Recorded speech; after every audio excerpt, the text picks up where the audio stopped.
اعوذ باللہ من الشیطان الرجیم، بسم اللہ الرحمن الرحیم۔ صحیفہ کاملہ کی 9ویں دعا امام زین العابدین علیہ السلام نے طلب مغفرت کے اشتیاق میں ارشاد فرماتے ہیں کہ اے اللہ، رحمت نازل فرما محمد اور ان کی آل پر، اور ہماری توجہ اس توبہ کی طرف کر دے جو تجھے پسند ہے، اور گناہ کے اصرار سے ہمیں دور رکھ جو تجھے ناپسند ہے۔ بار الہ، جب ہمارا کچھ ایسا ہو،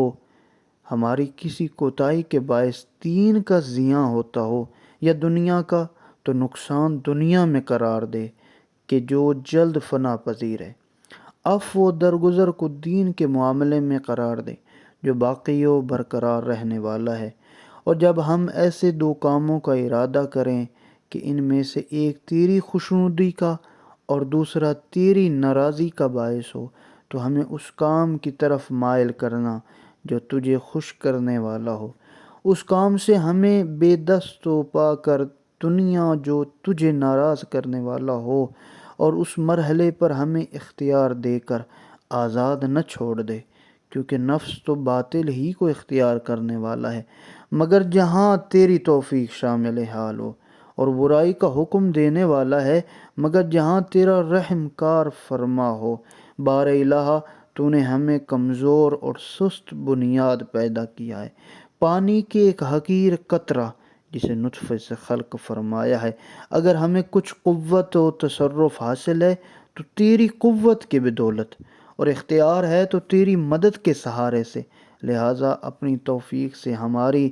دستگیری فرما، اپنی رہنمائی سے استحکام و قوت بخش، اور ہمارے دل کو ان باتوں سے جو تیری محبت کے خلاف ہیں نابینا کر دے، اور ہمارے اعضاء کے کسی حصے میں معصیت کی سرایت کرنے کی گنجائش پیدا نہ کر۔ بار الہ، رحمت نازل فرما محمد اور ان کی آل پر، اور ہمارے دل کے خیالوں، اعضاء کے جنبشوں، آنکھوں کے اشاروں اور زبان کے کلموں کو ان چیزوں میں صرف کرنے کی توفیق دے جو تیرے ثواب کا باعث ہوں، یہاں تک کہ ہم سے کوئی ایسی نیکی چھوٹنے نہ پائے جس سے ہم تیرے اجر و ثواب کے مستحق قرار پائیں، اور نہ ہم میں کوئی برائی رہ جائے جس سے تیرے عذاب کے سزاوار ٹھہرے۔ یہ دعا اللہ سے توبہ و استغفار، حسن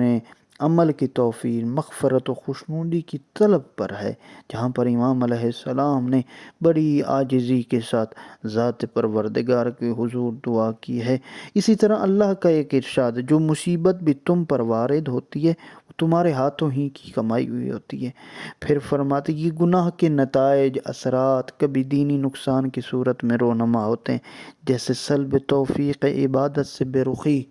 علم کی فراموشی وغیرہ۔ جیسے پیغمبر کا ارشاد ہے کہ بندہ کبھی ایسے گناہ کا مرتکب ہوتا ہے جس کے نتیجے میں سیکھے ہوئے علم پر نسیان طاری ہو جاتا ہے، کبھی ایسا گناہ کرتا ہے جس کے نتیجے میں عبادت شب کی سعادت سے محروم ہو جاتا ہے، کبھی دنیاوی نقصان کی صورت میں ظاہر ہوتے ہیں، جیسے حوادث و آلام، تنگی معاش، زوال نعمت وغیرہ۔ امیر المؤمنین علی ابن ابی طالب کا بھی ارشاد ہے، فرماتے ہیں خدا کی قسم، وہ لوگ جو عیش و آرام میں زندگی بسر کرتے تھے اور پھر ان کی نعمتیں ان سے چھن گئیں تو یہ ان کے گناہوں کا نتیجہ تھا